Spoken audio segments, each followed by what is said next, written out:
The most lethal threat to the efficiency of the extraction grid is not a revolutionary ideology, but the memory of a dead grandfather. We are executing the dissection of the heritage tax, a systemic protocol designed to liquidate the concept of ancestral memory and atomize the human node. You have been conditioned to view history as a burden and the separation from your lineage as a form of liberation. This is the terminal delusion of the modern epoch. The system actively promotes the severance of generational ties because a man who remembers his ancestors is a man with a multi-generational time horizon. He possesses a cognitive redoubt that the algorithm cannot penetrate. He holds physical assets that cannot be digitized. The grid requires your absolute isolation in the present because a node with a past is a node with the capacity to project a sovereign future. The concept of the self-made individual is the ultimate status trap, a piece of systemic propaganda designed to convince you that voluntarily abandoning the accumulated friction of your bloodline is a sign of strength. In reality, it is the preparation of the carcass for total extraction. At the visceral baseline, the capacity of the human organism to resist the entropy of the environment is strictly a function of the collective metabolic surplus generated by the lineage. In the solid history of the species, the tribe operated as a thermodynamic battery. The friction of the world, the freezing rain, the predatory threat, the caloric deficit of the winter was absorbed by the hardened structure of the pack. When the elders passed down the territory, the tools, and the visceral knowledge of survival to the youth, they were executing the biological crystallization of energy. The grid of 2026 has engineered the total systemic drift of this thermodynamic law. By taxing the financial inheritance into oblivion and culturally liquidating the concept of duty to the bloodline, the system forces each individual node to start from the absolute zero of survival. This induces an immediate, catastrophic state of ATP exhaustion. The modern human is biologically exhausted because they are carrying the entire burden of existence on a singular musculoskeletal frame. The mitochondria, evolved to share the load across the pack, are overclocked into a state of terminal failure. The solitary node must generate the capital, secure the shelter, and learn the mechanics of the hunt entirely from scratch, burning their own cellular energy to achieve a baseline that their ancestors would have provided by default. You are not independent. You are a biological island surrounded by a hostile, freezing ocean, leaking your metabolic heat into the vacuum because the grid has cut the umbilical cord to your own history. The physical posture of the node reflects this visceral bankruptcy. The eyes lack the piercing, secure focus of the protected air. They shift rapidly, driven by the chronic, low-voltage anxiety of the solitary prey. The musculoskeletal structure softens. The jaw loses its tension. The body becomes liquid, optimized for compliance, because the biological armor provided by the pack has been stripped away. Transitioning from the biological substrate to the neural architecture, we observe the specific mechanics of the cognitive erasure. The prefrontal cortex of the architect is not a standalone processor. It is an organic mapping system that requires historical data to calculate the future. The crystallization of strategic thought is directly dependent on the transmission of generational memory. The elders provide the neural template for the identification of threats, the negotiation of friction, and the recognition of systemic drift. When the grid liquidates this ancestral memory, it induces a state of absolute neural rot. The internal monologue of the modern node is deleted because there is no historical database from which to draw a conclusion. The brain, stripped of its multi-generational context, is trapped in a permanent amnesic present. The prefrontal cortex atrophies, starved of the complex, high-friction narratives required for deep logic. The basal ganglia, the primitive subprocessor that dictates reactive habit loops, assumes total control of the host. The basal ganglia does not care about the preservation of the family name. It does not calculate the 10-year return on a financial asset. It operates exclusively on the immediate stimulus of the interface. This is the exact cognitive state required by the extraction grid. A population suffering from the neural rot of historical amnesia cannot understand the mechanics of inflation, cannot recognize the cycles of political manipulation, and cannot execute the operations required to protect their capital from the state. They possess no reference points. To the node without a past, whatever the grid dictates in the present is accepted as the absolute baseline of reality. The destruction of the heritage is the ultimate form of cognitive control. The system replaces the organic, high-friction transmission of values from father to son with the frictionless, algorithmically curated stream of the feed. The state becomes the surrogate parent. The algorithm becomes the ancestor. The user is reduced to a disposable data point, possessing no loyalty to the dead and no obligation to the unborn. This brings us to the operational reality of the architect and the brutal application of the aggression premium. The ethical herd, suffering from terminal empathy and historical blindness, accepts the liquidation preservation of their heritage as a step towards societal equality. They cheer for the destruction of the trust fund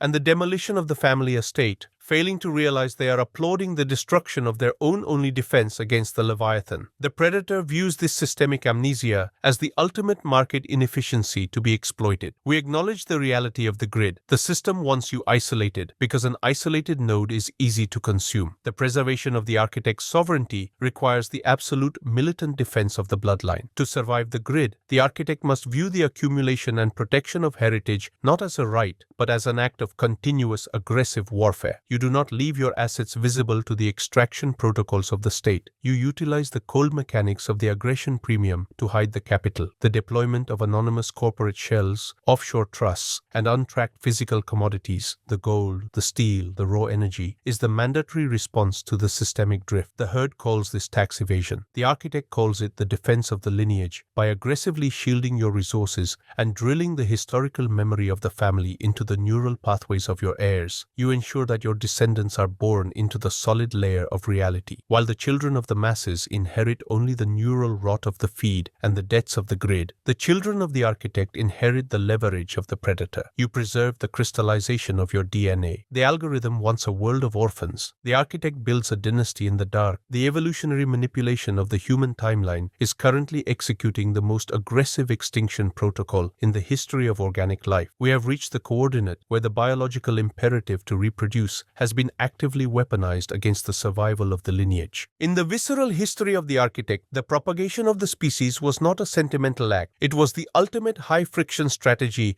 against the entropy of the universe. To breed was to project power into the future. It required the absolute crystallization of the pack, the accumulation of territory, and the transmission of the aggression premium from one generation to the next. The 2026 extraction grid has engineered the total systemic drift of this biological law by rendering the accumulation of multi-generational leverage a mathematical impossibility for the herd. The heritage tax is not merely a financial levy on the dead. It is a forced evolutionary reset button pressed every single generation. You are witnessing the mass production of the genetic ghost, a node that is born with zero accumulated momentum, expends its entire biological lifespan generating metabolic heat for the grid, and dies leaving absolutely zero friction for its offspring to utilize. Observe the systemic destruction of the reproductive contract. In the solid layer of historical reality, marriage and the formation of the clan was the ultimate mechanism for the crystallization of assets. Two lineages merged to consolidate the redoubt, creating a high-density, multi-generational defense against the freezing rain and the cold steel of the environment. The current grid has reformatted this sacred biological treaty into the ultimate status trap. The legal and cultural infrastructure of modern union has been redesigned as a hyper-efficient vector for the liquidation of the male node's capital. By incentivizing the dissolution of the family unit through algorithmically fueled hypergamy and the weaponization of the family court system, the grid ensures that the accumulated wealth of a lifetime is shattered before it can ever be passed to an heir. The basal ganglia of the modern consumer, rotting under the influence of the hypersexualized feed, is conditioned to view the high-friction discipline required to maintain a clan as an intolerable violation of their personal freedom. They abandon the lineage for the microstimulus of the swipe. The resulting demographic collapse is actively monetized. A fractured family generates more revenue for the housing market, the legal grid, and the pharmaceutical sector. The algorithm favors the atomized, the divorced, and the childless because the node that possesses no loyalty to its bloodline possesses 100% loyalty to the corporate feed. This state of genetic isolation induces a catastrophic population-wide state of ATP exhaustion. The offspring of this dissolved architecture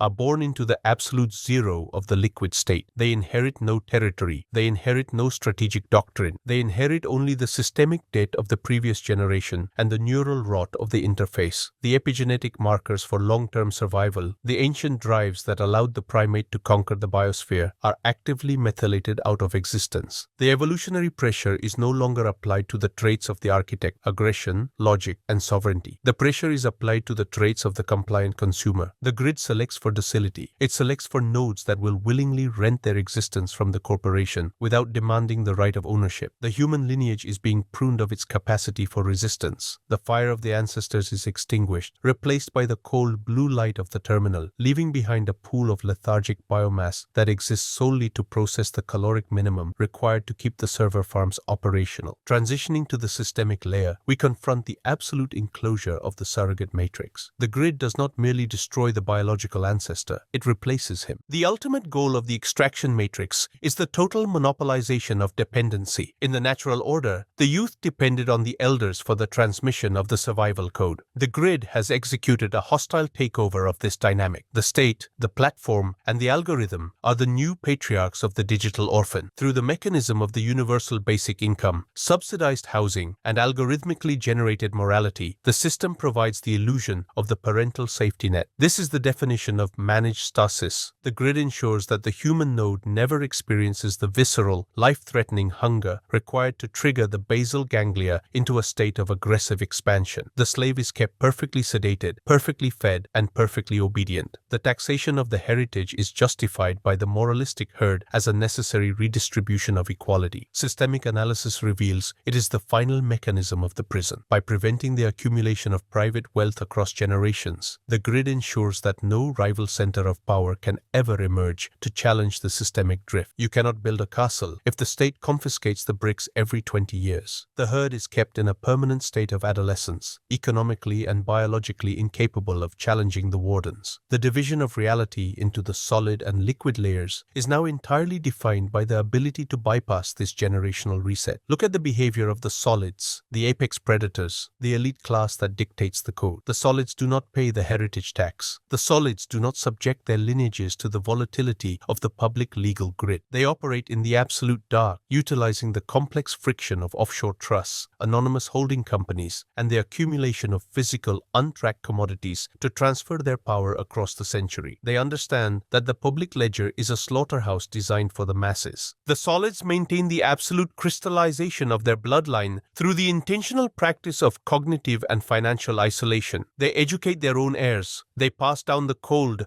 unyielding logic of the predator. They preserve the memory of the dead. They understand that the screen is a bioweapon deployed against the poor to erase their history. The elite exist in the high-friction reality of physics, cause, and effect, while the liquids are encouraged to dissolve their identities in the feed, ensuring that their biological line leaves no wake in the history of the species. To survive the systemic grinder, the architect must abandon the ethical delusions of the herd and adopt the absolute mechanics of the predator. The preservation of your genetic future requires the active defiance of the system's moral code. The grid is designed to liquidate your legacy. The moralist accepts this as the cost of civilization. The architect recognizes this as an act of war and responds with the maximum application of the aggression premium. You do not ask the system for permission to exist. You do not leave your assets visible to the extraction protocols of the state. You construct the dark dynasty. The accumulation of capital in this environment is the highest form of evolutionary warfare. You must treat the digital and financial grid as a hostile wilderness. Establish your own redoubt, secure your own supply lines, and extract the resources necessary to fuel the escape velocity of your bloodline. You do not engage in the systemic trap of modern reproductive law. You engineer your alliances strictly to preserve the crystallization of your assets. You drill the history, the failures, and the victories of the bloodline into the neural pathways of your offspring, physically insulating their brains against the amnesia of the algorithm. You create the internal monologue of the next generation before the grid can replace it with noise. The herd will call this isolationist, paranoid,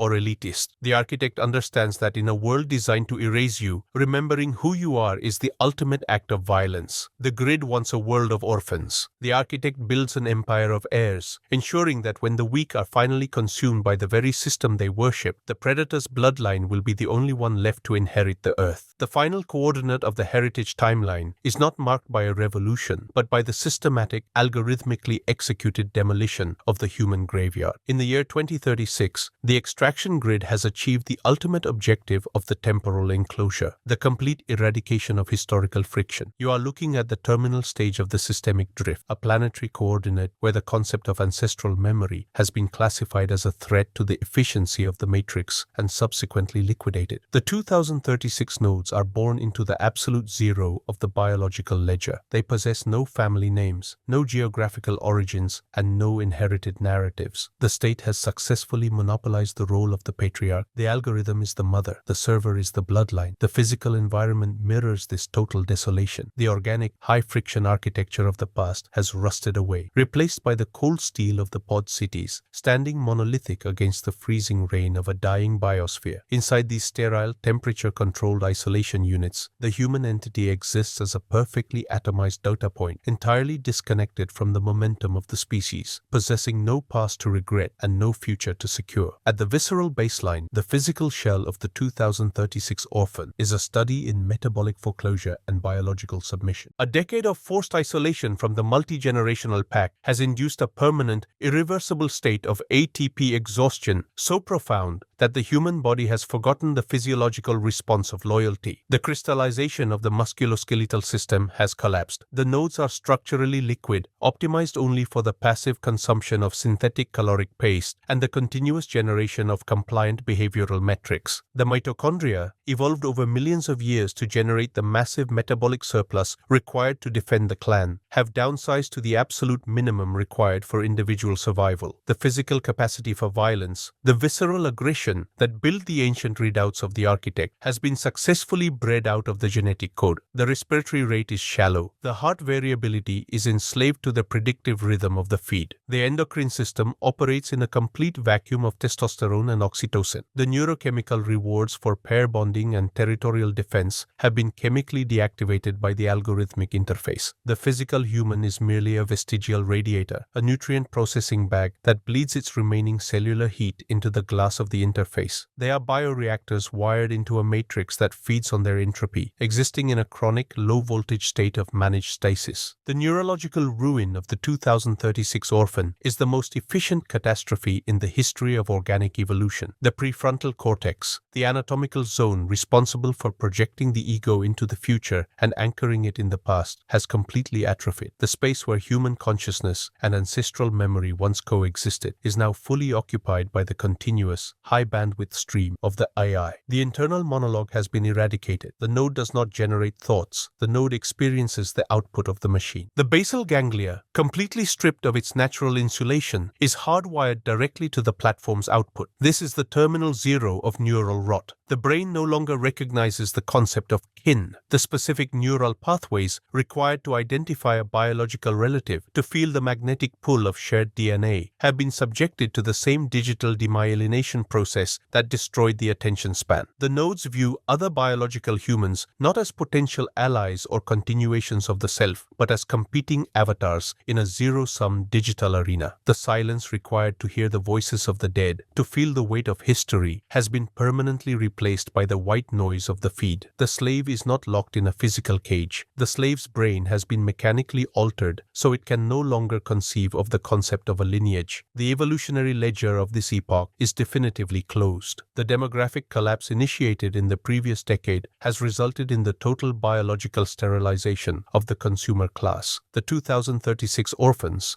are the terminal end of their respective genetic lines. They do not mate. The high-friction negotiation of a biological union, the collision of two sovereign identities, is a foreign, terrifying concept that their synchronized brains cannot compute. They possess no territory to pass down and no accumulated wisdom to impart. The grid has achieved biological immortality for its code and no longer requires the messy, high-entropy process of mammalian reproduction. The masses will live out their genetically engineered, chemically supported lifespans in their steel pods, contributing their final drops of cognitive processing power to the server, and then they will expire. They will leave no physical inheritance. They will leave no biological heirs. Upon the cessation of the cardiac rhythm, the system initiates a neural wipe. Their digital profiles, along with any recorded history of their existence, are seamlessly deleted to free up bandwidth. Their remaining biological matter is recycled into the nutrient streams of the pod cities. They are the ultimate liquids, matter that leaves no trace, consumed entirely by the mechanism of the grid. This terminal reality exposes the ultimate, absolute vindication of the architect and the cold mechanics of the aggression premium. The extinction of the human masses is not the extinction of the species. The bifurcation of humanity is complete. The only entities remaining on the planet with intact prefrontal cortexes, heavily myelinated neural pathways, and sovereign DNA are the predators, the architects, the solids. In 2026, when the herd accepted the liquidation of their heritage as a moral victory, the architects made the brutal, correct calculation. They recognized the system's assault on the family as an act of total warfare. They refused the sedation. They endured the ATP exhaustion of extreme cognitive friction to hide their capital, educate their heirs, and secure their territory. They preserved the internal monologue and the ancestral memory by intentionally starving themselves and their children of the digital narcotic. Most importantly, they aggressively extracted the capital, the attention, and the systemic leverage from the dying ecosystem of the feed to fund their own dark dynasties. In 2036, the architects own the grid. They inhabit the solid layer of reality, the high-friction world of untracked land, deep water, heavy metal, and off-grid energy. They look down upon the pod cities of the lobotomized masses, not with pity, but with the cold satisfaction of the apex predator that has secured its territory against the ravages of time. The solids utilize the AI and the algorithm to manage the herd, to automate the infrastructure, and to eliminate the entropy of the environment, but they never allow the machine into their own bloodlines. They read physical text, they study history, they plan in centuries, they raise their children in the mud and the rain, passing down the ancient code of survival and the biological capacity for violence. They possess the only real memories of the past and the only claim to the future. The ethical delusions of the previous epoch, the demand for equality, the destruction of the patriarchy, the hatred of inherited power, are buried beneath the reality of the outcome. The weak surrendered their history for the comfort of the present. The strong monetize that surrender to buy their eternal existence. The terminal sterilization of the masses is the final act of creation for the architect. The grid is locked, the silence is absolute, and the dynasty stands unbroken.